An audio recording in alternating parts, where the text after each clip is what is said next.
जिंदगी कभी कभी बड़े अजीब ढंग से इंसान को सबक देती है। जब सब कुछ साथ हो, घर, परिवार, सम्मान, तब हम उसका मोल नहीं समझते। लेकिन जब वही जिंदगी धीरे धीरे हर सहारा छीन लेती है, तब दिल हमेशा खाली और आंखें हमेशा नम रहती हैं। सरस्वती जंक्शन पर सुबह की हवा में हल्की सी ठंड घुली थी। जैसे ही ट्रेन प्लेटफॉर्म पर आकर रुकी, भीड़ का शोर बढ़ गया। उसी भीड़ के बीच एक दुबला पतला युवक हाथ में चाय की केतली और समोसों की टोकरी लिए धीरे धीरे बोगी में चढ़ गया।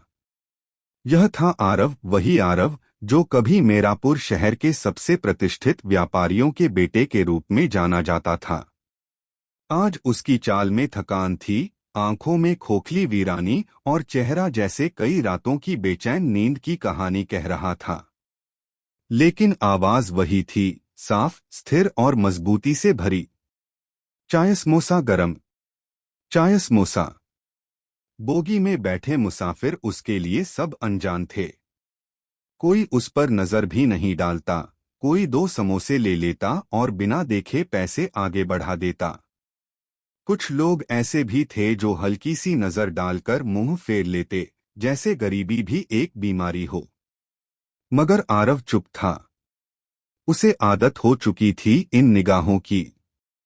एक समय था जब वह भीड़ में सबसे आगे चलता था। घर में पक्का मकान, पिता का जमाया हुआ बिजनेस और सबसे खूबसूरत बात उसकी पढ़ी लिखी, शांत और समझदार पत्नी नेहा। नेहा का चेहरा उसकी जिंदगी की सबसे बड़ी खुशी हुआ करता था। लेकिन आज वह स्टील की केतली के हैंडल पर अपनी उंगलियों की पकड़ मजबूत किए बोगी में धीरे धीरे आगे बढ़ रहा था।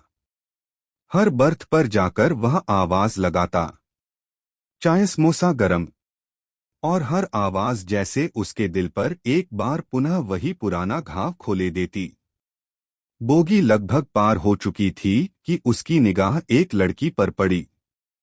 वह चेहरा दुपट्टे से ढका हुआ था, लेकिन उसकी आंखें, उन आंखों में कुछ था, कुछ बेहद जाना पहचाना।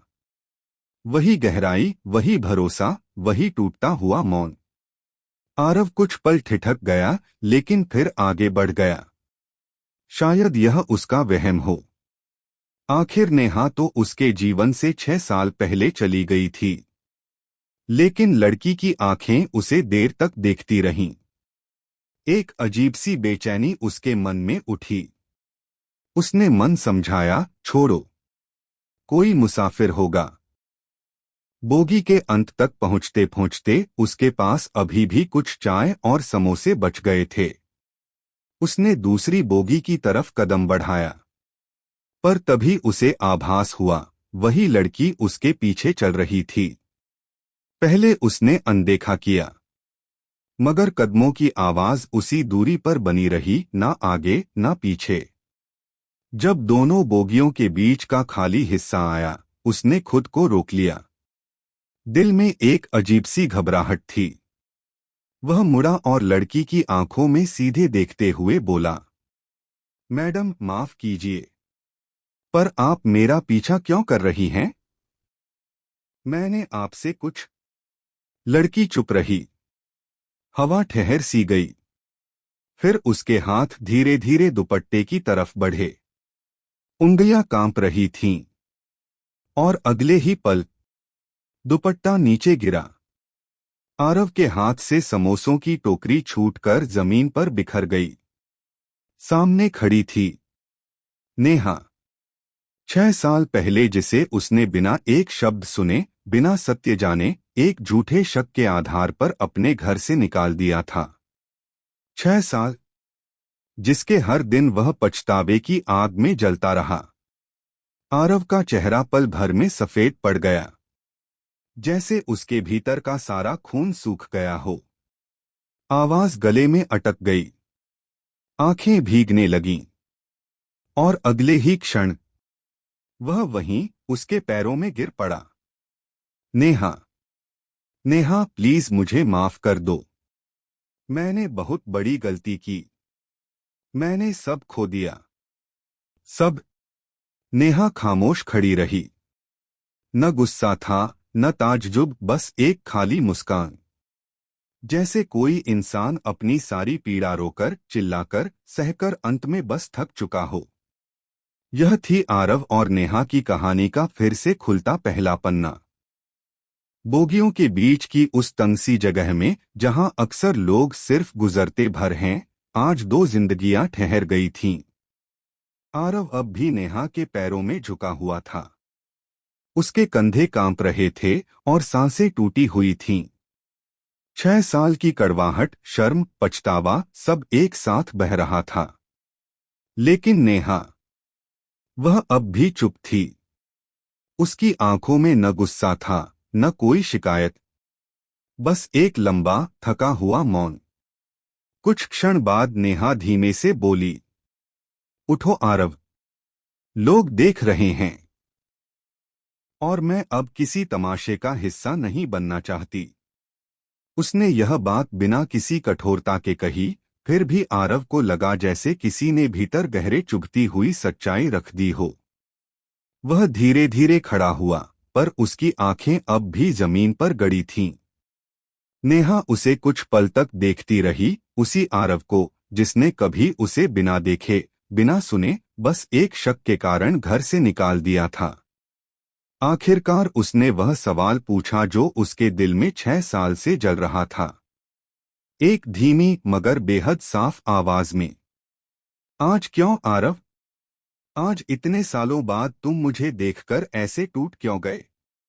जब मैंने तुम्हें सच बताने की कोशिश की थी, तुमने एक बार भी मेरी बात नहीं सुनी।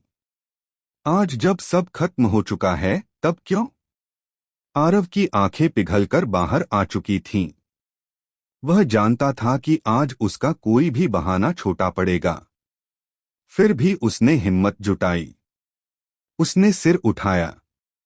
आवाज बिखरी हुई थी। क्योंकि अब समझ आया है, नेहा, टूट तुम नहीं थी, मैं टूटा था। मैंने जिस इंसान पर शक किया, वो नहीं बिखरा। मेरा खुद का भरोसा बिखर गया। आज मेरे पास न घर है, न पिता, न कारोबार, न इज्जत। बस माँ की दवाइयों की लिस्ट है। और पछतावा। नेहा सुनती रही, बिना टोके, बिना रोके। जब पिताजी की तबीयत बिगड़ी थी, आरव बोलता गया। उनके आखिरी दिनों में उन्होंने सिर्फ यही कहा था, जिसे तूने छोड़ा, वही तेरा सब कुछ था। लेकिन तब तक बहुत देर हो चुकी थी, नेहा। बेहद देर। उसने रुककर नेहा को देखा। उसके भीतर छुपा अपराध बोध सचमुच खून की तरह बह रहा था। तुमने हमेशा मेरा साथ दिया, और मैंने तुम पर उंगली उठाई। तुम्हारा दिल नहीं, तुम्हारा आत्मसम्मान कुचला। आज जब मैं हर दिन स्टेशन पर चाय बेचता हूं, हर मुसाफिर में तुम्हारा चेहरा देखता हूं, मुझे याद आता है तुम्हारा वो चेहरा जो मुझसे कभी सवाल नहीं करता था, बस भरोसा करता था। नेहा की आंखें भर आईं, पर वह रोई नहीं। उसकी मजबूती ने जैसे आरव की टूटन को और गहरा कर दिया। धीरे से उसने पूछा, क्या तुम अभी भी मुझसे नाराज हो, नेहा? नेहा ने उत्तर देने में वक्त लिया। फिर बहुत शांति से बोली, नाराजगी अपने लोगों से होती है, आरव। तुमसे नाराज नहीं हूं। बस कभी कभी चुपचाप दूर हो जाते हैं। उसके शब्दों में सच्चाई थी, कच्ची, पारदर्शी, लेकिन कड़वी। नेहा आगे बोली, तुमने मुझे उस वक्त छोड़ा जब मुझे तुम्हारी सबसे ज्यादा जरूरत थी। लेकिन तुम्हारे जाने के बाद मैं टूटी नहीं। मैंने खुद को फिर से खड़ा किया। पढ़ाई की, परीक्षा पास की, और आज मैं एक अफसर हूं। आरव सुन रहा था, हर शब्द उसके लिए एक चोट जैसा, और एक प्रेरणा भी। पर फिर भी तुमसे नफरत नहीं कर सकी, नेहा ने कहा। क्योंकि जिसने कभी सच्चा प्यार किया हो, वो बद्दुआ नहीं देता, सिर्फ दुआ देता है। आरव की आंखें भर आईं। उसकी आवाज फिर कांपी। नेहा, अगर तुम्हारे दिल में मेरे लिए एक छोटा सा कोना भी बचा हो, क्या मैं उसे दोबारा भरोसे से भर सकता हूं? नेहा कुछ पल चुप रही, फिर हल्के से मुस्कुराई और बोली, अभी जवाब मत मांगो आरव। पहले मेरे कुछ सवाल अभी भी बाकी हैं और कुछ रिश्ते अभी भी अधूरे। यह कहकर वह आगे बढ़ गई। आरव वहीं खड़ा रहा, टूटा हुआ, पर पहली बार उम्मीद की एक हल्की किरण लिए। उस दिन स्टेशन से लौटते वक्त आरव के कदम पहले से भी भारी थे, लेकिन उसके दिल में एक अनकही सी उम्मीद जन्म ले चुकी थी। वह घर पहुंचा तो देर शाम हो चुकी थी। उसके छोटे से कमरे में वही पुरानी खटिया थी जिस पर उसकी माँ सरस्वती लेटी थीं। कमरे में हल्की सी दवा की गंध थी और दीवारों पर नमी के दाग, जैसे घर भी अपनी उम्र और दुखों के निशान दिखा रहा हो। आरव ने धीरे से माँ का हाथ पकड़ा और बोला, माँ, आज किसी से मुलाकात हुई। सरस्वती की आधी नींद खुली। किससे बेटा? आरव ने एक गहरी सांस ली, जैसे किसी बहुत बड़े सच को बाहर निकाल रहा हो। नेहा मिली थी। माँ? यह सुनते ही माँ कुछ पल बिल्कुल स्थिर हो गईं। उनकी आंखों की रोशनी जैसे एक पल को तेज हुई और फिर भर आई। कैसी है वो? खुश तो है ना? आरव की आवाज धीमी थी। बहुत बदल गई है माँ। अब वह हमारी नेहा नहीं, एक अफसर है, पर दिल उसका अभी भी उतना ही शांत है। माँ की आंखें भर आईं। उन्होंने धीरे से पूछा, और तूने क्या कहा उसे? इस बार आरव टूट गया। पैर पकड़े माँ। इतना रोया कि खुद को भी शर्म आ गई। बस एक ही बात कह पाया, माफ कर दो। माँ ने बेटे का चेहरा अपनी हथेलियों में भर लिया। उनकी आंखें गहरी करुणा से भीगी थीं। बेटा, तूने जो गलती की थी ना, उसकी माफी मैं उससे तेरे पहले ही मांग चुकी हूं। हर रात उसकी तस्वीर को देखकर उनके शब्दों में वर्षों का दर्द था और उतना ही प्यार। इसी बीच अचानक मोबाइल की घंटी बजी। आरव ने स्क्रीन देखी। नेहा कॉलिंग। उसके हाथ कांप उठे। उसने फोन मां की ओर बढ़ाया। मां? नेहा है। सरस्वती की उंगलियां कांप रही थीं। उन्होंने धीरे से फोन कान पर लगाया और उधर से आई आवाज, वही कोमल, शांत और बेहद परिचित, मां जी। बस इतना सुनते ही सरस्वती की आंखों से झरझर आंसू बह निकले। 6 साल में पहली बार किसी ने उन्हें मां कहा था। बेटी, उनकी आवाज टूट गई। तूने आज फिर से मुझे जिंदा कर दिया। कुछ क्षण दोनों तरफ खामोशी रही। फिर नेहा ने पूछा, कैसी हैं आप?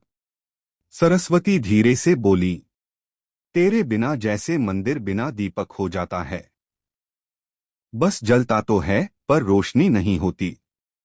नेहा की आंखें भीगने लगी थीं, पर आवाज को स्थिर रखकर उसने कहा, मां जी, अगर मैं कहूं कि मैं फिर से उस घर की चौखट लांघना चाहती हूं, इस बार बहू नहीं, बेटी बनकर, तो क्या आप मुझे अपनाएंगी?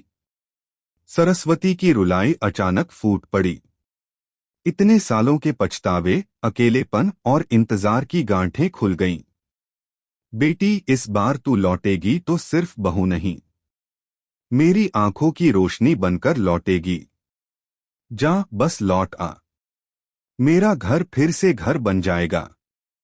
नेहा कुछ क्षण चुप रही, फिर धीमे से बोली, मां जी, अभी मैं आ नहीं सकती। पहले पापा से बात करूंगी, क्योंकि उन्होंने ही मुझे सबसे पहले भरोसा करना सिखाया था। सरस्वती बोली, ठीक है बेटी, पर याद रखना, तेरी कदमों की आहट से मेरा घर फिर सांस लेगा, जी उठेगा। कॉल कट गया, लेकिन कमरे में मौन नहीं था। हर कोना जैसे उस टूटे हुए रिश्ते की वापसी की आहट से हिल रहा था। आरव वहीं बैठा था, आंखों में हैरानी, दिल में तूफान और सीने में एक उम्मीद की सांस। उस रात वह देर तक सो नहीं पाया। नेहा के हर शब्द उसके भीतर गूंज रहे थे। क्या सच में उसका रिश्ता फिर जुड़ सकता है? क्या नेहा अब भी उसे अपने जीवन का हिस्सा मानती है? किस्मत ने जैसे पहली बार उसे दूसरा मौका दिया था, और आरव यह मौका खोना नहीं चाहता था। नेहा अगले कुछ दिनों तक अपने ऑफिस में व्यस्त रही, लेकिन उसकी आंखों में एक गहरी उथल-पुथल साफ दिखाई देती थी।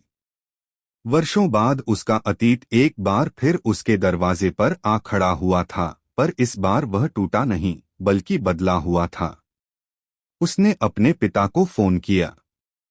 फोन की घंटी के साथ ही उसके दिल की धड़कन तेज हो गई। पिताजी।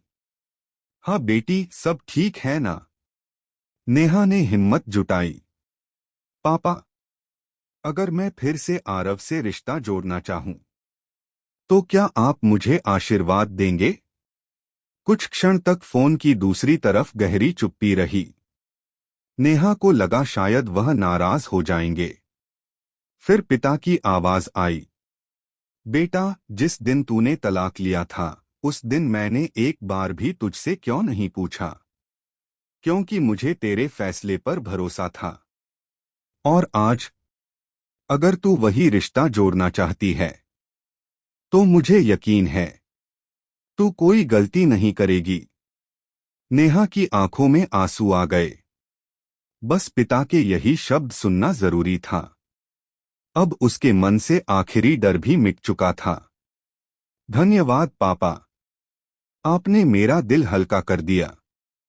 पिता ने मुस्कुराते हुए कहा, अगर वह सच में बदल गया है, तो बेटी, तू अपनी मोहब्बत से उसे पूरा कर देना। रिश्ते जन्म से पूरे नहीं होते, निभाने से होते हैं। फोन कट गया। नेहा देर तक अपने डेस्क पर बैठी रही। फाइलें सामने थीं, पर नजरें उनमें नहीं, कहीं और खोई थीं। वह जानती थी, अब उसे आगे कदम बढ़ाना है। उधर आरव अपनी रोज की तरह सरस्वती जंक्शन पहुंचा। चाय और समोसे बेचते हुए उसका मन हरदम नेहा की याद में उलझा रहता। पर एक बात बदली थी। उसके चेहरे पर उम्मीद थी। वह वही पुराना टूटा हुआ आरव नहीं रहा था। अब उसकी आंखों में लौटने की एक चाह, एक सफाई, एक नई कहानी थी। लोगों के बीच से गुजरते हुए वह आवाज लगाता, चाय समोसा गरम। लेकिन आज इस आवाज में एक अजीब सी मिठास थी। कभी कभी वह रुककर सोचता, क्या नेहा सच में लौटना चाहती है? क्या वह फिर से उसके जीवन का हिस्सा बनेगी? हर सवाल उसके दिल की धड़कन बढ़ा देता। एक सुबह की बात है, आरव चाय बनाकर मां को देने ही वाला था कि अचानक दरवाजा खटखटाया गया। दरवाजा खोला तो सामने डाकिया खड़ा था। श्री आरव शर्मा, आपके लिए व्यक्तिगत चिट्ठी। आरव ने कांपते हाथों से लिफाफा खोला। अंदर एक छोटा सा पत्र था। मैं लौटना चाहती हूं, पर लौटने से पहले तुम्हारा सामना करना चाहती हूं। क्या तुम मुझसे मंदिर के पास मिल सकते हो? रविवार सुबह 10 बजे। नेहा। यह पढ़ते ही आरव का दिल धड़क उठा। उसकी सांसें तेज हो गईं। उसे यकीन नहीं हो रहा था। नेहा सच में लौटना चाहती है? उसकी आंखों के सामने नेहा का हर रूप घूम गया।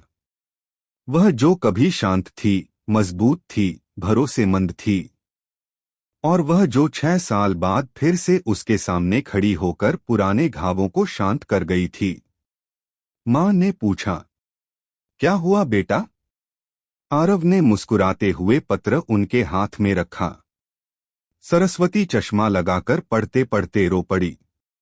बेटा, ये तो चमत्कार है। ईश्वर ने तेरी सच्ची माफी सुन ली। आरव की आंखें भी भीग गईं। वह बोला, माँ, इस बार मैं कोई गलती नहीं करूंगा। नेहा आएगी तो मैं उसे हमेशा संभाल कर रखूंगा। माँ ने बेटे का माथा चूमा। जा, रविवार को अपने दिल को सच में साफ करके जाना। और याद रख, रिश्ते दोबारा तभी जुड़ते हैं जब दोनों तरफ सच्चाई बहुत गहरी हो। अब रविवार का इंतजार आरव के लिए उसके जीवन का सबसे बड़ा इंतजार बन चुका था। रविवार की सुबह आरव बहुत जल्दी उठ गया। उसने सफेद कुर्ता पायजामा पहना, माँ के पैर छुए और मुस्कुराकर कहा, आशीर्वाद दीजिए माँ, आज मेरी जिंदगी का सबसे बड़ा दिन है। सरस्वती ने उसका माथा सहलाया। जा बेटा, और इस बार दिल से सुनना, दिमाग से नहीं। आरव मंदिर के पास पहुंचा। सुबह की हवा में फूलों की खुशबू घुली थी और मंदिर की घंटियों की आवाज वातावरण में एक पवित्र कंपन फैला रही थी। वह कुछ देर वहीं खड़ा रहा, फिर उसने देखा, सामने से नेहा आ रही थी। सादगी भरे सलवार सूट में, माथे पर हल्का सा टीका और आंखों में एक अनोखा सुकून। एक ऐसा सुकून जो 6 साल के तूफान के बाद ही जन्म लेता है। दोनों कुछ पल तक बिना कुछ कहे एक दूसरे को देखते रहे। आसपास लोग थे, आवाजें थीं, पर उस क्षण जैसे दुनिया थम गई थी। आरव ने धीमे से कहा, तुमने बुलाया और मैं ना आता। ऐसा हो ही नहीं सकता था। नेहा हल्के से मुस्कुराई। उसकी मुस्कान में शिकायत नहीं, बस निर्णय था। आरव, उसने कहा, आज मैं कोई शिकवा लेकर नहीं आई। आज मैं बस एक फैसला लेकर आई हूं। आरव कुछ बोलने ही वाला था कि नेहा ने हाथ उठाकर इशारा किया। सुनो, पहले मैं बोलना चाहती हूं। उसने अपने बैग से एक छोटी डिब्बी निकाली। सिंदूर की डिब्बी। आरव की सांसें रुक गईं। वह उसे अविश्वास से देख रहा था। नेहा की आंखों में नमी थी, पर आवाज में दृढ़ता। आरव, जब मैंने तुमसे शादी की थी तब भी पूरे मन से की थी, और आज अगर मैं लौट रही हूं तो भी पूरे भरोसे से। उसने डिब्बी उसकी ओर बढ़ाई। यहां कोई पंडित नहीं, कोई मंडप नहीं, लेकिन अगर तुम सच में इस रिश्ते को फिर से जीना चाहते हो तो मेरे मांग में सिंदूर भर दो। आरव के हाथ कांपने लगे। क्या? क्या तुम सच में? नेहा ने उसकी आंखों में देखते हुए कहा, हाँ आरव, क्योंकि मैं यह मान चुकी हूं कि आज का तुम पहले वाले आरव नहीं हो। और अगर दिल बदल सकता है तो रिश्ता क्यों नहीं? आरव की आंखें भर आईं। उसने कांपते हाथों से सिंदूर उठाया और नेहा की मांग में भर दिया। उस क्षण कोई शंख नहीं बजा, कोई ढोल नहीं बजे, लेकिन उनके दिलों में जो सन्नाटा टूटा वह किसी भी संगीत से बड़ा था। मंदिर के बाहर सरस्वती खड़ी थीं। जैसे ही उन्होंने नेहा को सिंदूर में देखा, उनकी आवाज फूट पड़ी, बेटी, तू लौट आई। नेहा दौड़कर उनके गले से लग गई। सरस्वती ने दोनों को गले लगाया। अब यह घर फिर से घर लगेगा। उस दिन तीनों घर पहुंचे। सरस्वती ने आरती उतारी, मिठाई खिलाई और दीवार पर लगी पुरानी शादी की तस्वीर के स्थान पर वही तस्वीर फिर से टांग दी। नया जीवन, नई शुरुआत। कुछ सप्ताह बाद नेहा अपनी एसडीएम की नौकरी में पहले की तरह लगन से काम करने लगी। लेकिन अब हर शाम वह घर लौटती, माँ के पास बैठती, उनसे बात करती और रात को छत पर आरव के साथ चाय पीती। आरव ने रेलवे स्टेशन की फेरी छोड़ दी थी। नेहा ने ही कहा था, अब तुम्हें अपने लिए कुछ नया शुरू करना चाहिए। और कुछ ही दिनों में घर के पास एक छोटी सी चाय की दुकान खुली। नेहा ने उसका नाम रखा विश्वास टी स्टॉल। क्यों? क्योंकि जिस रिश्ते की नींव शक ने तोड़ी थी, उसे दोबारा विश्वास ने ही खड़ा किया था। लोग जब दुकान पर चाय पीते तो अक्सर पूछते, भाई दुकान का नाम विश्वास क्यों रखा? आरव मुस्कुराकर जवाब देता, क्योंकि जो रिश्ता एक बार टूट जाए वो सबक होता है, और जो दोबारा जुड़ जाए वो दुआ बन जाता है। कहानी का संदेश: रिश्ते गलतियों से नहीं टूटते, पर जब टूट जाएं, तो उन्हें जोड़ने के लिए बस एक चीज चाहिए, एक सच्ची माफी, और दूसरा इंसान जो दिल से सुनने को तैयार हो। नेहा ने माफ किया क्योंकि उसने आरव के पछतावे की सच्चाई देखी, और आरव ने सीखा कि शक दुनिया का सबसे खतरनाक जहर है, जो प्यार को बिना आवाज मारे खत्म कर देता है।